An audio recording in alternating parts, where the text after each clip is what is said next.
Yo, what's going on, guys? Welcome back to Bullony Basketball. As you can see, who I'm here with, it's my guy, Maurice the Sports Historian. How's it going, my man?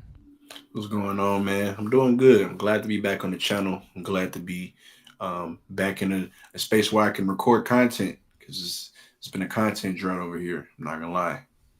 Yes, sir. It's been a little hectic, like past couple weeks, months, and stuff. So I'm glad we can finally collab on this. I think it's gonna be a good one. Just with this part of the season, there's a lot of news that's breaking, and I think where better to start with, bad news than the Philadelphia 76ers right now. Um, there's a whole situation going on that like Embiid's going to be reevaluated. He might end up getting surgery, which might sit him out for like at least 6 months. They're saying. You have Paul George who's saying I'm taking a break from the podcast now, which might be too little, too late. But I'll ask you, just with this whole scenario, like, is the process over? At this point, if you're a Sixers fan, you probably want to just cut your losses and trade Joel Embiid if you can trade Joel Embiid because I'm not sure who's gonna want to trade for him with the injury history. Now he's saying he's injured even more and gonna have to have another surgery, and it's a lot of things at play that's going against the process and everything that the Sixers have kind of built. So if I'm the front office, I'm definitely well. Number one, I think that signing Paul George to such a large contract was a mistake, and I probably wouldn't have made that decision. But I mean, you've done it now, and you're likely not going to get off that contract anytime soon. So if you can try and cut your losses with Embiid, I'm not really sure where that leads Paul George potential buyout in the future. But on the bright side, you got your young guns who you can, if you need to rebuild, are going to be your franchise pieces moving forward. It just sucks that one of them is out for the season and can't develop the rest through the rest of his rookie season. Yeah, I think as you were saying there, like kind of alluding to Jared McCain and Tyrese Maxey. I feel like with those two moving forward, they'll be fine.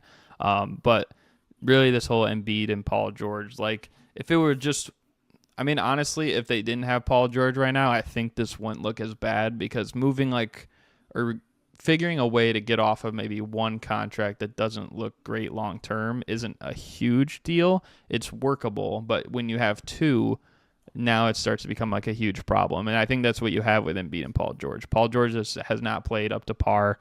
Even last year, I know he was kind of having some good moments with the Clippers. I believe he was even technically named an All Star, but he just really was kind of showing like that he wasn't the same player. And this year, you're really Mm-hmm. seeing it. Joel Embiid, I mean, not that if he's healthy, he can't do it again or play similar to what he was doing, but I just think that But there's how often are always, you going to have him healthy at yeah, this point? right. It's season after season after season with injury or slip up. Something happens in the playoffs. He played with what was it? Is it Bell's palsy in his face, Mm-hmm. half of his face, and that's just like that's literally unlucky. So I don't know what it is with Embiid. It's just a continued series of unfortunate events. He cannot stay on the basketball court. Yeah, with like pretty much like that, and then also like even probably I'd say like every postseason up until 2020, but even that year, that's when like everyone else besides him was hurt. So it just hasn't been reliable the last several years, and maybe their ceiling is they could definitely be a playoff team, of course, but how far do they get? I don't like. I think in the past you would think their ceiling is maybe conference finals. Maybe they could get to the finals. I think maybe the one year when they had like Butler and Reddick and stuff a while ago, like maybe even thought like a championship was a possibility. But now I feel like their like ceiling is almost like where Embiid's always been stuck. It's the second round. So Yeah, it's weird. Typically, I don't think in sports we usually see like these sort of large movements. Like this is a large team movement. The process was a large team movement, a large movement just for the franchise, and we don't usually see them all the way through if they go as sideways as the process has. I think that is probably like outstanding that Embiid has even been a Sixer for this long, because I think most other franchises would have just cut their losses by now. And even now, the Sixers are still trying to, I guess, work with Embiid. Is he going to surgery? They don't know, but I mean, obviously that's something that they're looking at. So that's something that they're willing to, do the rehab for the 6 months and all of that. I don't know, but this is probably one of the biggest like failures of like recent NBA teams as far as how their rebuild has gone, because you would have said it was a successful rebuild had they made it past the second round of any of these playoffs. Unfortunately, they haven't. That's due to poor play sometimes, and also due to being unlucky with injuries. But yeah, I think the process, the time is ticking. Yeah, and I mean they've gotten the picks over the years to make it happen, and I mean obviously that's how they ended up with a Joel Embiid that really kicked it off. But it's also about like the trades. It's about who you sign, and that's I think where the problems have been. Um, but yeah, and like you even said, with Embiid being there that long, I'm pretty sure he's the fourth longest tenured player with like one team that's like still standing like right now. I think only Curry, Draymond, and Giannis have been with their teams longer. And what do all those guys have in common? A championship. That is true. So That is true. just crazy. But if you want, we can keep it pushing here and move on to the next topic. Talking a little bit about the San Antonio Spurs, who it seems like, as we were just saying with the Sixers, their season is pretty much a wraps. You could probably say the same thing about the Spurs, especially after Wemby's injury, which I don't know how to say the last word exactly, but I'm just going to say it's DVT. That's what they abbreviated it as.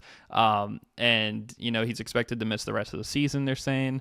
Now obviously the biggest hope is that like it's not something that like lingers moving forward or something. I know some people were saying like, I think they were kind of saying, well, maybe this could be a lingering thing, like a Markelle Fultz situation. But I don't. From what I heard, it was Go kind of ahead. like a blood clot that they had Yeah. found, and so the Spurs are obviously hopeful that he'll make a full recovery. Mm. Um, I'm not a doctor. I'm not sure if that's something that can be a lingering issue, but it looks to me that they found it relatively early, because they had said that when he was having some fatigue issues like right before the All-Star game, and then obviously he played, got it checked out, and that's when they caught it. So it looks like they caught it relatively early, and he should be fine. But it definitely does suck, because not only does it suck for the Spurs, because I think that with the addition of De'Aaron Fox and how they didn't really have to give up very much to get him, I think the Spurs probably would have made the play in and made the playoffs through the play in. That was something that I would have put my money on. Um, Unfortunately, it's not a negative possibility that it can happen, but I just don't see it happening. Obviously, Wemby is you need Wemby if you're going to want to try and make a playoff push. Not even just playing for a championship, but I think that the experience for Wemby in the playoffs for a bunch of those young guys that they have on the roster, it would have been good to see them in the playoffs, especially with a Western Conference that a lot of people like to say is as stacked as it is. I personally don't think it's as stacked as everybody says it is, but yeah, it sucks that we're not going to see Wemby in the playoffs this season, because that was something that was a possibility. Yeah, and like you even said there, it's like with the more specific part of it, like the blood clot thing. I mean, we saw obviously like players like Chris Bosh, I think was one that came to mind too, and it's like you definitely don't want to see that for a guy who's like as young as he is. And I think he will make a full recovery. I think it's probably going to be like a tough off season. Like I don't think it's going to be something where they said, "Oh, he might miss the rest of the year." I feel like it's probably going Mhm. to take up a bulk of his off season too. But I think that he should be good by the time next season starts or something like that. But like you said, I mean, with Fox, it really like they didn't have to give up much to get him. I mean, Castle was starting to play really well too. So like having like those core guys together for the rest of the season would have been great. I do think they would have at least made the play in. I don't know about playoffs, but I do think they would have at least made the play in. So it's tough Yeah. there. And then the other. Another reason why it Oh, sucks go for ahead. Yeah. Wemby is that I would have had him making like second team All NBA, and Yeah. now I don't think he's going to meet the games requirement, and so that sucks. Wemby was absolutely going to be an All NBA player, And the depoy. potentially going to be the defensive player of the Yeah. year, and now he's just disqualified from these awards. So that really sucks.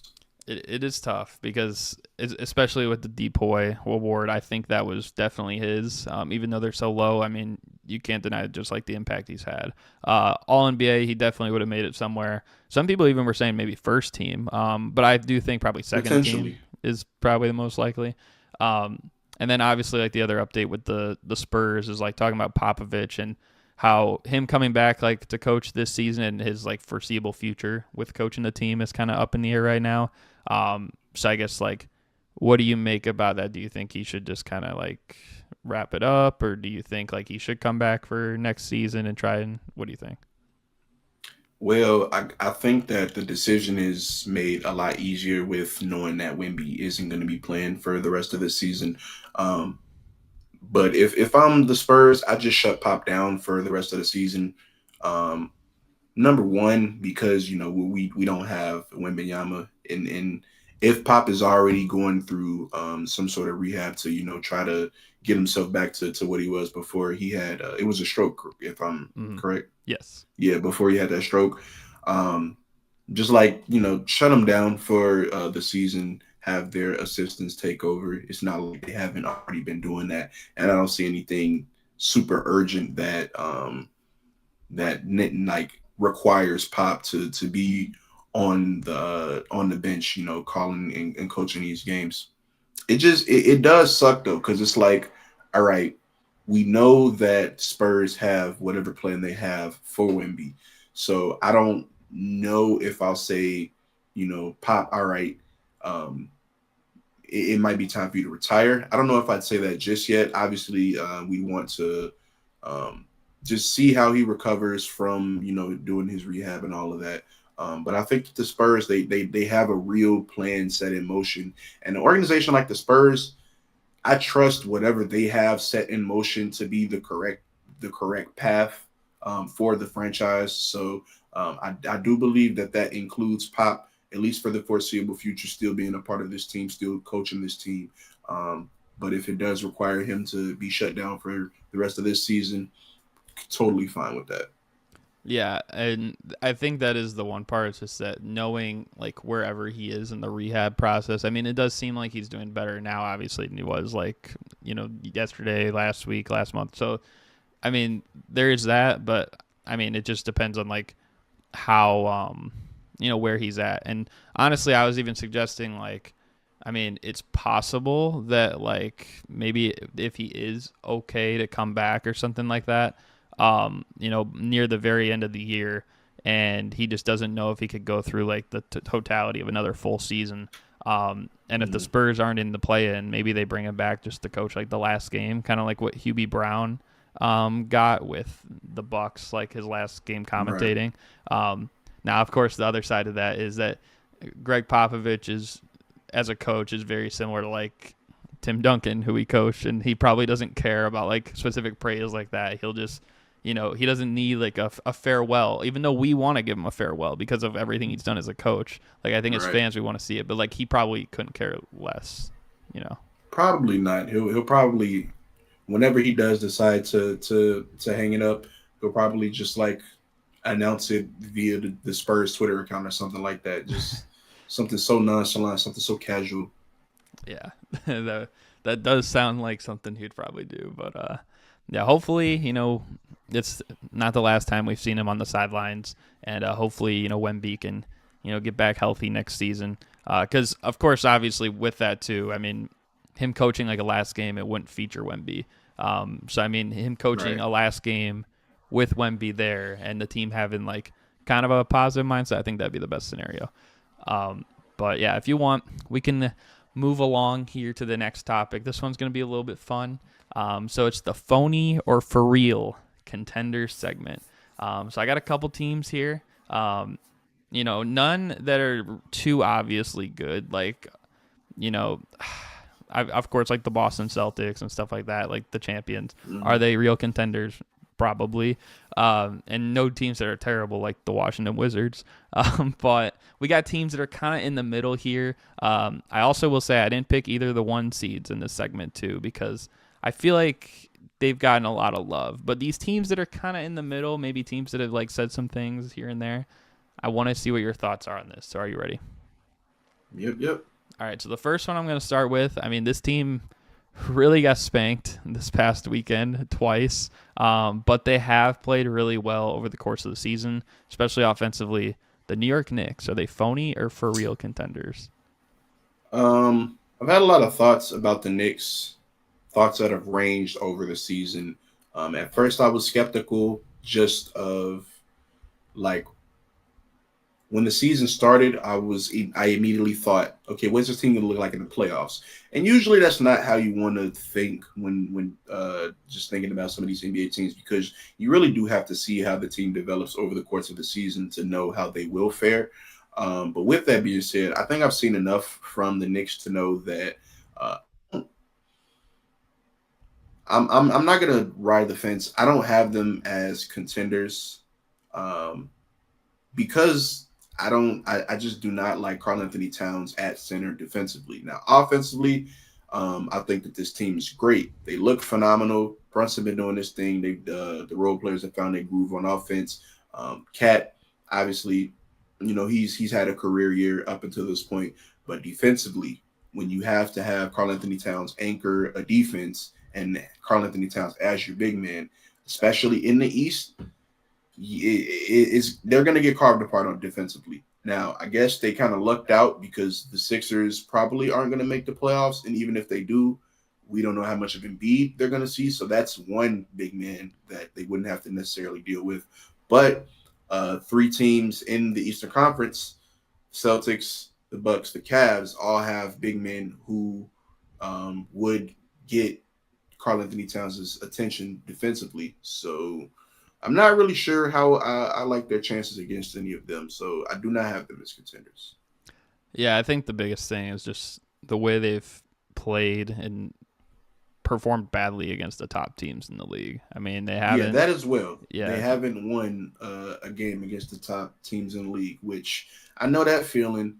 It's not a great feeling. yep. I know exactly what you're referring to. The year where we were the one seed and they said we were like 2-20 against like all the other top teams. That's a little And bit they were though all like what it. close games, Yeah, but whatever. that is kind of like what it feels like though, and it would be different if like every game was close, but they haven't. I mean, they got beat down like twice badly by the Celtics and by the Thunder. I think at least once, possibly both times. The Cavs as well. The Cavs game earlier in the year was probably the closest one. But even then, that's a different Cavs team. I feel like also like Mm-hmm. that was kind of a bad indicator just because we know the Knicks got him in the playoffs a couple years ago. So it's like it's almost like an overcoming your demons type of thing. Now that they've Right. shown that they've been able to beat them, I feel like the Cavs would be more confident against them. So I would also say not real contenders, but it's close. I mean, like offensively, they could compete with them, but defensively, it's weird, especially for a Tibbs team. So, Yeah. but the next team I got here, now if you ask one player on their team, they definitely are contenders. Not only that, they're winning the championship this year, and that is the Golden State Warriors. Are they phony or for real contenders? Um. Nah, they phony. They phony because for one, and I know that recently Steph's been going off, but Steph hasn't looked like himself for a majority of this season. Say what you want, I don't think that that's a good trend to have going into any playoffs. Now, again, he has picked it up, but like his numbers are down, scoring is down. Um, he's looking human. He's looking human. He's looking mortal. And I don't think the team around him is built to make a deep playoff run. The addition of Jimmy Butler helps, yes, but then again, I still don't know how much gas Jimmy has left in the tank. I don't know what he's giving the Golden State Warriors just in terms of him being an All Star caliber player, a playoff riser caliber player. I don't know what they're going to get from him. So as far as the Golden State Warriors are concerned, nah, they phony. Yeah, I would agree. I think there definitely draws a line too with any team that starts a season off just as, and they really, it's not like bad, but like just as lower as they did. Like it's really hard to turn it around mid-season. Mm-hmm. And that's why like a majority of the teams that still make it to the finals, yeah, you might get like an 8 seed like every now and then, like the Heat a couple years ago. But like even then, like you still see mostly teams that end up in that top three, top four, maybe fifth or so at the worst. So they still have some work to do for me to even, I guess, like take them a little bit more seriously. But I'm also just looking, I Mm-hmm. mean, like, I feel like when push comes to shove and like times get tougher and Draymond and Jimmy Butler don't see eye to eye, I'm curious to see what that dynamic looks like because I feel like it could get bad. With that being For said, sure. though, I would agree. I don't think they're for real. Maybe next year, but this is also kind of I'm an not older even so team. sure about next year. Yeah, that's what I was gonna say. This is even an older team. I don't know if next year it's gonna be like we might start to see some of these guys like decline more. So Yeah, I'm hoping that we haven't like started to see Curry like hit the decline this season, and the next season it's worse. But down seasons happen. And even if they don't, this isn't a down season, and this is the start of the decline. Steph's what, 36? yeah, gonna It's be got to happen 37 soon. sometime. So Yeah. So, but why don't we, move over to, one of his, well, especially Draymond's good buddy, but one of their good buddies, LeBron and the Lakers. Um, they've been playing a little bit better lately. But just yeah, they have. if you had to pick phony or for real, All right, now the biggest question with the Lakers is their big man. They don't necessarily have a competent starting big man. I believe Jackson Hayes is their starter, and he's not particularly good. But it's hard for me to say that any team with, I don't even want to say with LeBron because they've had LeBron, but any team with LeBron as well as Luca in the playoffs, it's hard for me to not label them as contenders, even though I don't see this roster as a contending roster. If you ask me, the Lakers are probably a team that I see has an outside chance at making the finals. And if they make the finals, then obviously all bets are off. If the Lakers were to make the finals, I probably take them to win the finals just because they made it there. And at this point in LeBron and as well as Luca's careers, I'm not necessarily doubting them when they go on that biggest stage. But I don't think this roster is a championship level roster. It'll take like a very, very, very like overwhelmingly substantial carry job from both LeBron and Luca to take this team to the finals. I got them as phony. I got them as phony. But anything can happen. And I don't like saying that because, like, obviously anything can happen. But they got LeBron and Luca on their team. This is something that shouldn't have happened, like, ever. And it did. So, yeah. I mean, I will say, I mean, definitely a better chance than the Warriors. And I do think like the yeah. way they've played lately, like you could even say that they have a better chance than the Knicks. I mean, they've at least like competed with some of the top teams. Pretty sure they beat Boston pretty badly without AD as well, and they beat the Knicks. Like that was, I think, the night that AD and Luka got traded. But yeah, I would also probably still say phony, and I say that just because like they've had a great defense since the AD trade. Pretty sure they've been the best defense over the last couple weeks. I'm not so sure that's sustainable. I think that's a little bit like fool's gold. I'm not gonna say they're gonna fall off a cliff. I think that they still have like key, players around them that can like defend. I think Dorian Finney-Smith was a good addition as well. But I think like I just don't know if that's going to hold up much. And then, like you said, like just the bigs in general. I mean, Anthony Davis couldn't even guard Jokic. What do they think Jackson Hayes is going to do? And not only that, but Yeah, like, I don't know. yeah, yeah. And I mean, even like OKC, who maybe was a team that in the past struggled mostly because Anthony Davis was there. I feel like now they got upgraded bigs because they got Isaiah Hartenstein this summer. You get Chet back. Mhm. Now they're looking a little bit more firm in that category. I feel like I would take them over the Lakers there. I feel like Jaren Jackson Jr., Alperen Şengün. I mean, like, there's just so many bigs that, are relatively skilled that could probably give them issues. So for that reason alone, I mean, I think they could win a playoff series for sure. But I just don't know how sustainable that is. I think another like underrated element of it is, of course, people were saying like the whole time when the Mavericks got to the finals that Luka looked gassed, like he didn't look like he was in shape for a run like that. So just seeing if he's able to maintain something like that this time around, I think that's going to be an X factor too.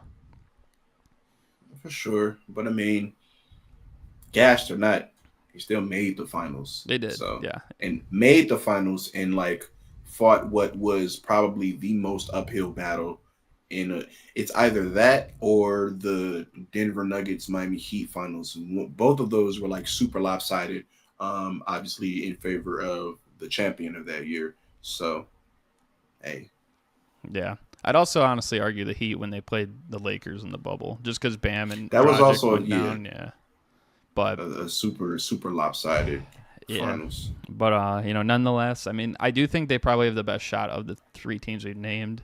This fourth team, I feel like, often get a phony label, but we'll see if you agree or not. The Memphis Grizzlies.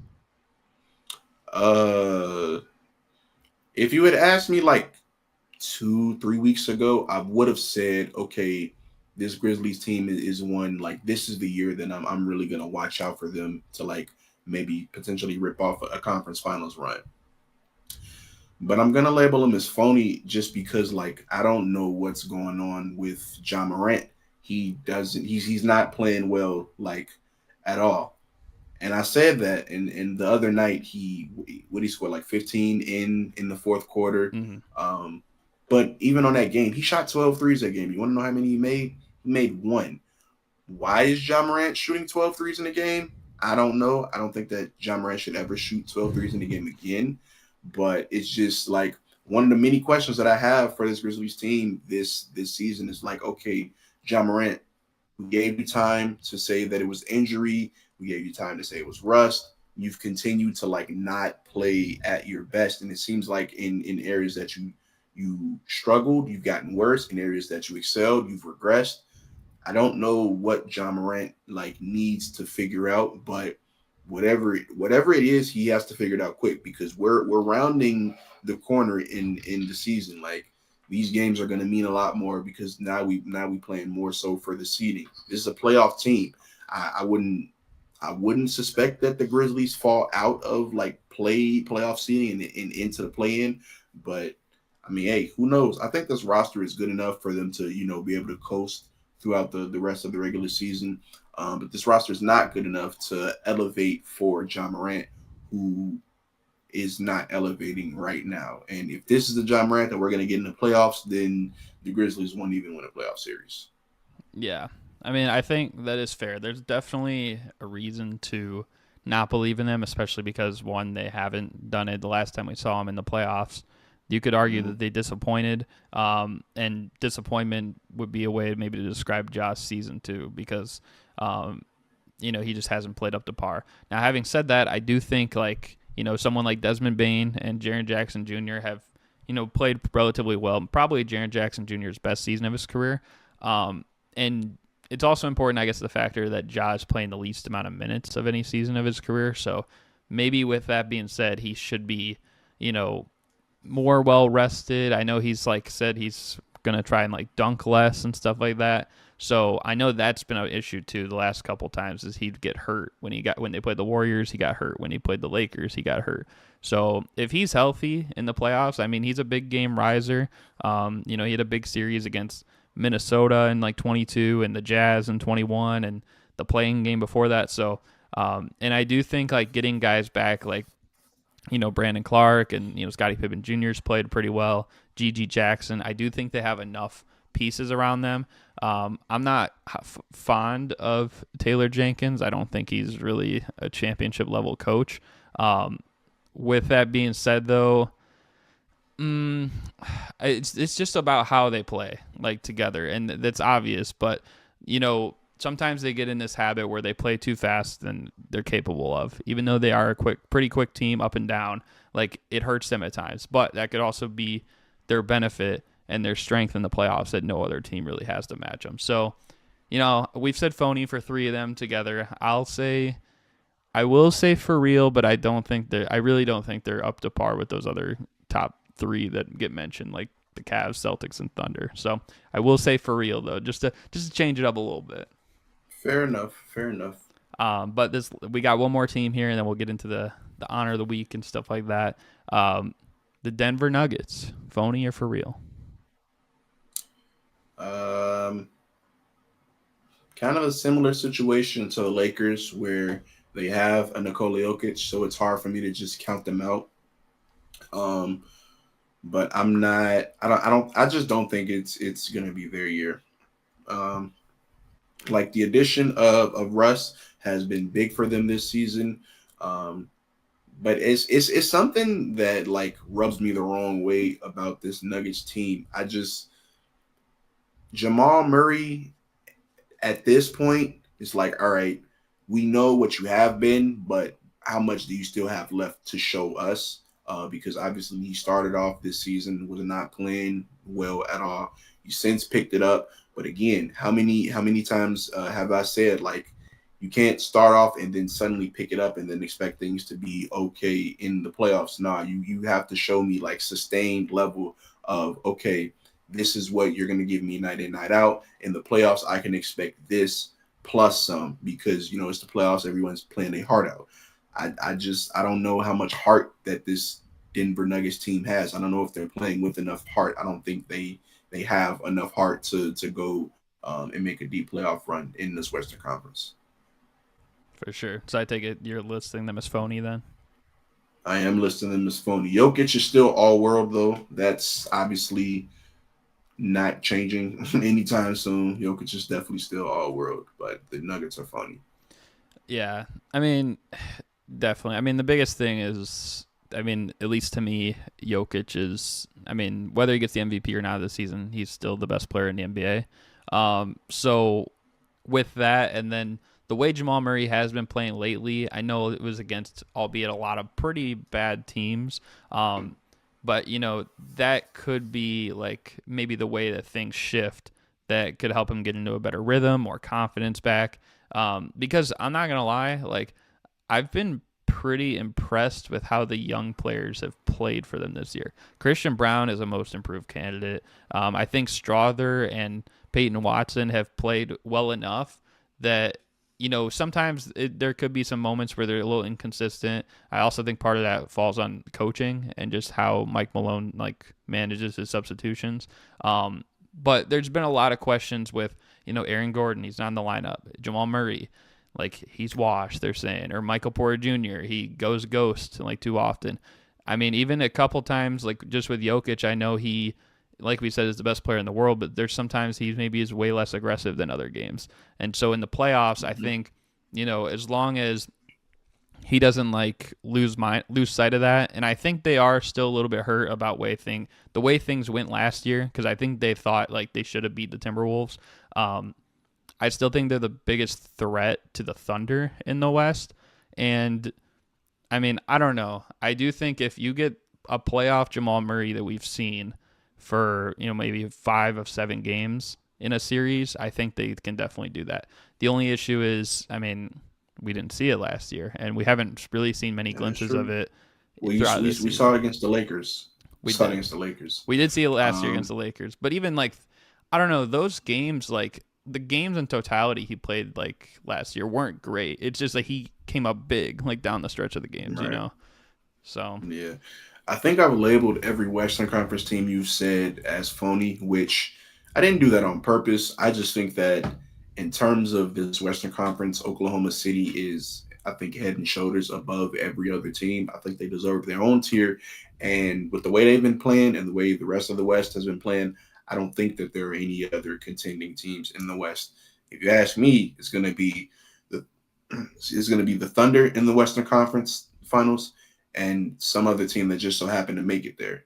You get what I'm saying? So, yeah, no, I agree, and it's a big reason why I wanted to do this segment, just because I feel like the consensus is that all these teams are phony in a right, not because they aren't are bad or anything, but they just don't stack up with OKC, Boston, Cleveland, who have been the top three so far this year. And realistically, like I know I even said like Grizzlies for real. I think if that's it, they're like they have the pieces, but if they're playing at their potential, they can be. I don't expect that though. I do think the Nuggets have what it takes, but just the likelihood of it. I mean, the Thunder going to the finals is probably the best bet someone can make. Now in the East, obviously between Cavs and Celtics, that's a different discussion. I think the average person would still take Boston just because they did it last year and they have more experience. But I mean, the Cavs have just played really well too. So, But if you want, we can get in these last couple segments here, and we'll start off with the honor of the week. So it's going to be a former player that I'm going to give you, and it's definitely going to be a player you know. You're going to talk about him for 1 minute. It could be praising the guy. It could be hating on his career, however you want to do it. But I think it should be good. So are you ready? Yes, sir. All right. So for roughly about 1 minute, the player you'll have to talk about, and you can start going as soon as I say his name, TAYSHAUN Prince. TAYSHAUN Prince. You know what's funny? This hat. Look at this hat. Oh, you see crazy. This hat? I did not. This was not planned. TAYSHAUN Prince. Great player, man. One of the players of the era before my era, and a little bit of the era that I grew up watching because I started watching basketball in 2009. So I got to see a little bit of TAYSHAUN Prince's career, but TAYSHAUN Prince, fantastic player, fantastic defensive player, one of the standout players on a championship level team, not championship level team, a team that won a championship, and he was also a part of, I believe, the 2004 team that won bronze. I think he was a part of that team. Mm-hmm. So yeah, great player, had a phenomenal career. He was a winner. I'm sure he was multiple time all defense, just all around a great player, and a player that I'm very happy that basketball fans and basketball minds have continued to remember throughout the years.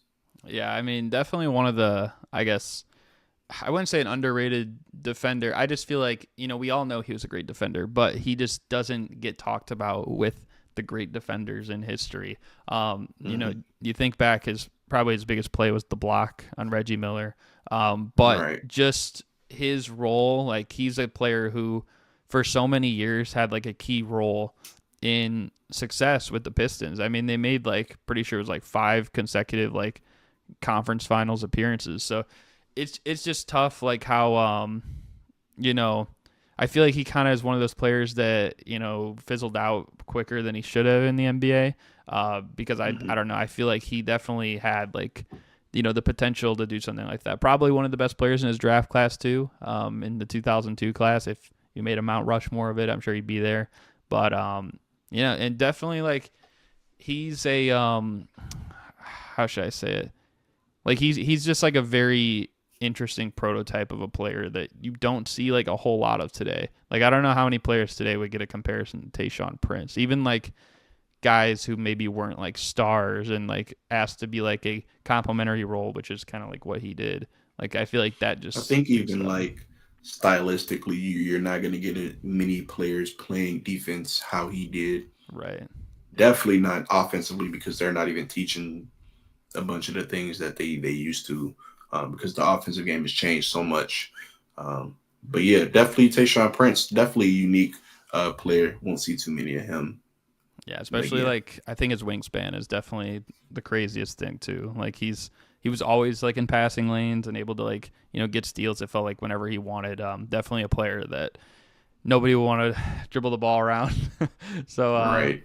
Yeah. I just wanted to shout him out. Actually, the real reason I put him in here, I usually put someone whose birthday is within the week kind of. So his birthday is Friday. So the fact that you're actually wearing the hat is kind of funny. Come on, man. And that was not planned. It was that not was planned. Complete coincidence. No, it was, and I didn't even know it was that until you showed it though. I just saw the finals, and I know it says I think 2004 there, but I didn't really pay attention to it.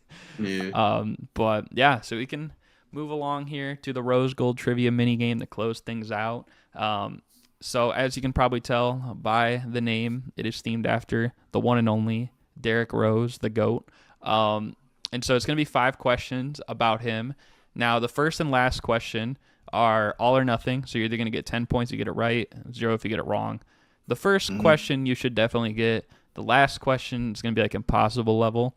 And then questions 2 through 4, even if you don't get it exactly, you can still get partial credit depending on how close you are. So each question is at max 10 points. So if you go perfect, you would end with 50 points. And this is also the last Rose Gold Trivia Minigame episode of the season. So we'll see how it goes. So are you ready? All right. I'm ready. All right. So like I said, the first one should be relatively easy. I think you should know this. But number 1, what is Derrick Rose's common nickname that I knew also that was going to be the first question. refers to a I Disney knew that character? was going to be the first question. Come on, man. It's Pooh. I literally knew that was going to be the first question. I almost answered it before you even started the question. What was like I don't know. I don't know. I just had a feeling. Man, just like he had the hat in his back to back. Exactly. See? All right. Locked Well, in. that is an easy 10 points right there. Good start. We'll see if you know this one, though. Number 2. So obviously in 2010, 2011, that's when Derrick Rose won the MVP. A lot of people don't know that he was, he received some votes for the Most Improved Player award. And so I'm going to ask you, where did he rank in the Most Improved Player award voting? Not how many votes he got, just like where he ranked. This one I don't know. I did know that he had received votes. Obviously he didn't win the MIP. I want to say he was second in Most Improved Player.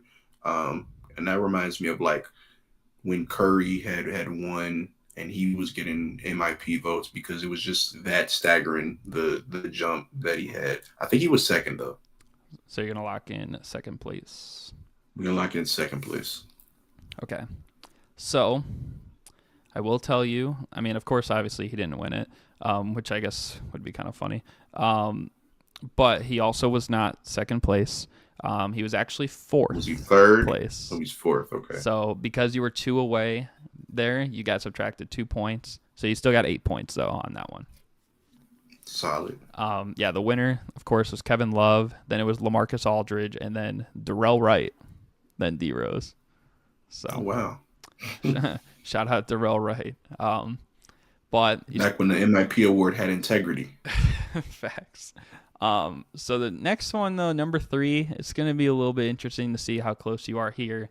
Number 3, how many players who were NBA All-Stars at one point in their career did D Rose have a winning record against in the playoffs?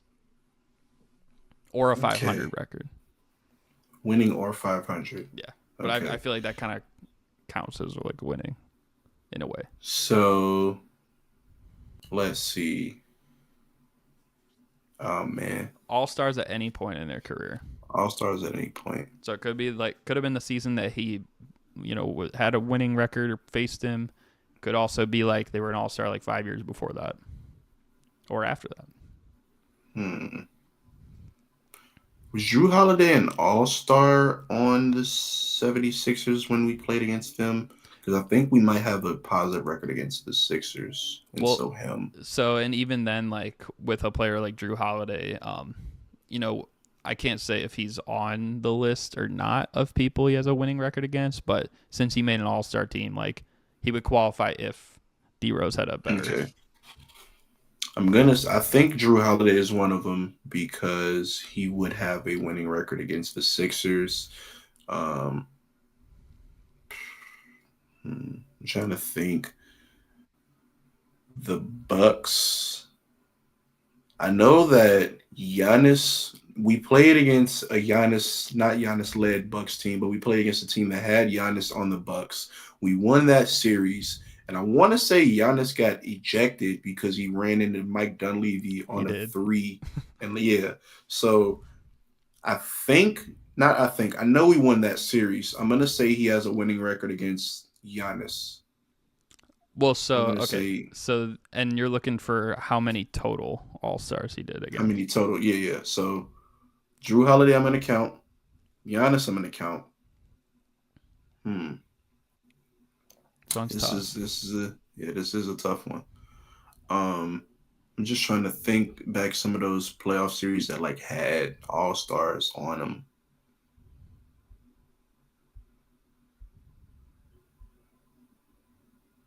Do I want to lock in two? Because I don't think some of those guys that some of those teams that we were playing against had all stars on them when we were making the playoffs because we were usually a higher seed. So And I'm gonna again, this lock is. in. Oh, I was just gonna say, and again, this is only the games that D Rose has played in, like head to Right. head. I'm gonna lock in. I'm gonna lock in two. So you're locking into. Yeah. Okay. So I will tell you, it is not two. Um, Okay. and unfortunately, you did not get any partial credit because it was a lot more.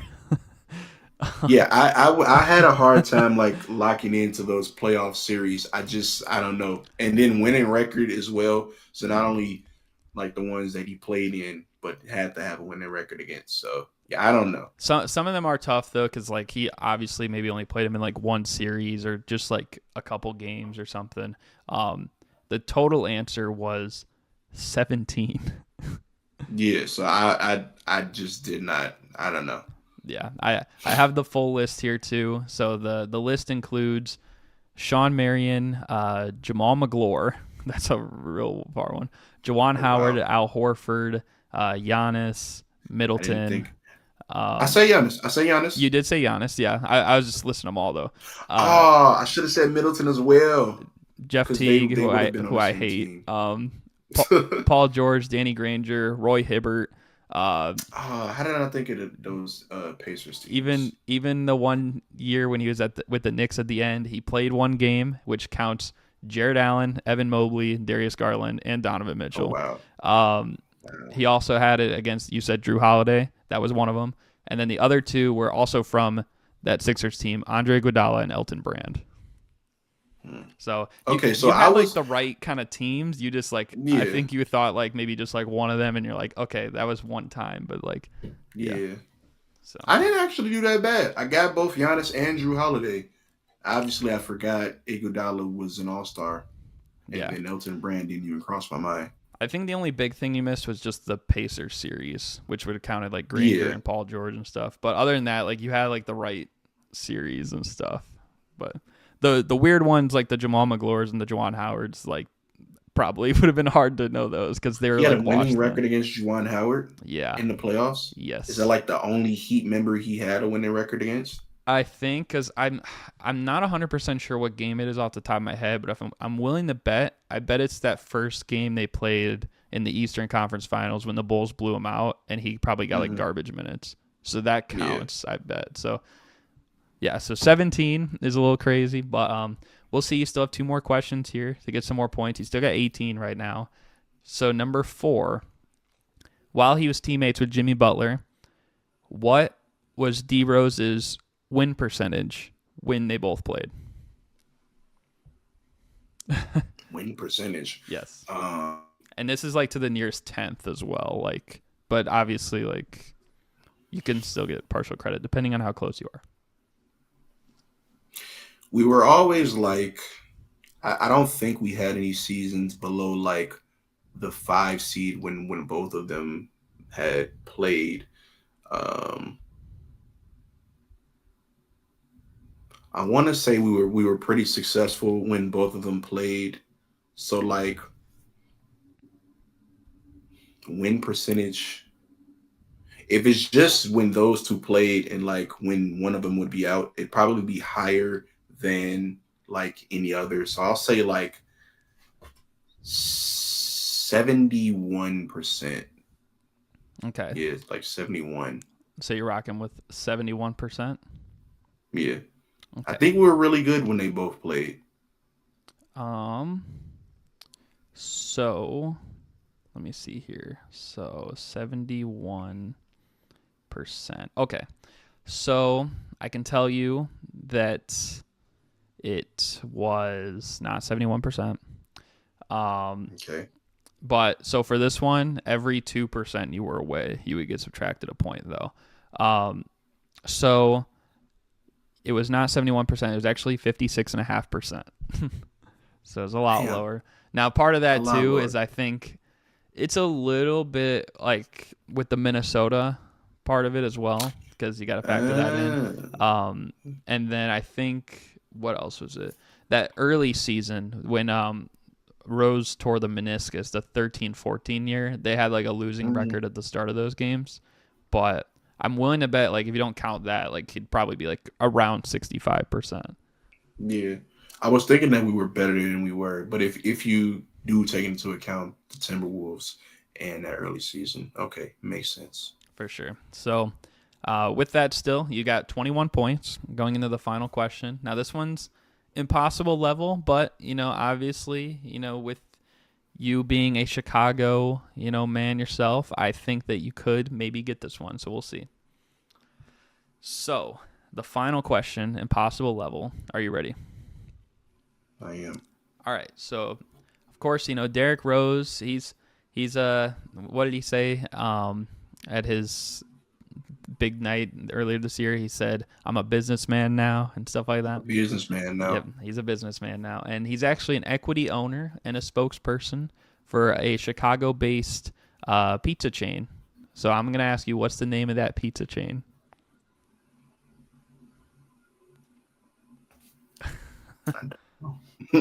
um, it's not home run in because if it was home run in, I would know. Um, I haven't been to Giordano's in like a while, but I feel like if it was Giordano's, I would also know because that is something that people would talk about more. Is probably gonna be something like low key. Hmm, I'm gonna guess. I'm gonna guess Italian Fiesta. So you're guessing Italian Fiesta, locking it in. I'm locking it in. Okay. So it is not Italian Fiesta. Dang it! And it's tough because you actually said the answer when you were thinking about it. No It way. was it No was way. Giordano. I feel like I feel like I should have known that, but then again, I haven't eaten Giordano's in I don't know how long. So Yeah, I'm gonna count that as partial for myself because I at least said the name. So you know what? I'll give myself points, hey, even though I won't Kennedy. I mean, yeah, that is tough. Realistically, you did kind of say, what? I'll give you a. I've done this before. I'll give you 1 point bonus. How's that? Hey, shout out to my 1 point. I've done that before with my guy Suns Geek. I gave him a bonus point at the end because I think his question was, what was it? I said like how many sisters did D Rose have, and then he guessed three, and like he has three siblings, but they're three brothers, of course.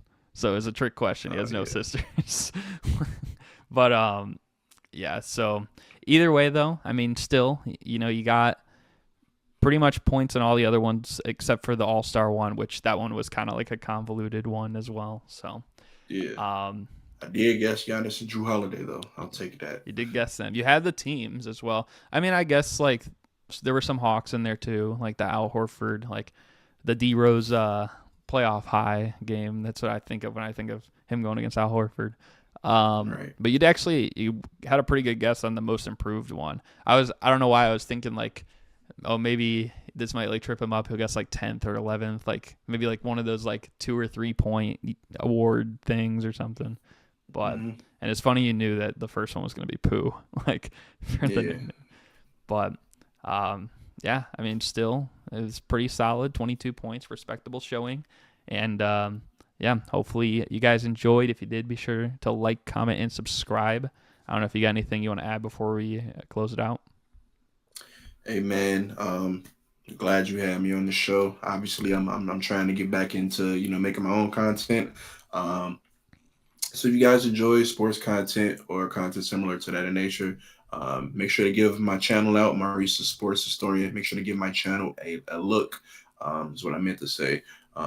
You ain't gonna see nothing recent on there because I have taken a hiatus, but the hiatus is over soon. I will be uploading content very soon. We'll be talking basketball. We'll be talking WWE, bunch of stuff like that. So if that sounds like it interests you, go ahead and check out my channel, Maurice the Sports Historian. Yes, sir. Last time we collabed, it was I had you on for the Riddles tournament, and you were in the finals And I for it. almost won. I Almost almost won. won. Hey, one of these times, I think you might be due for it, but I'm due for one for sure. we'll have to see, man, what the next one entails. I know there'll probably be another one soon. But again, make sure you check out my guy, Maurice the Sports Historian. I'm going to have his stuff in the description down below. And yeah, hopefully you guys enjoyed. Thank you guys for watching, and we're out. Peace.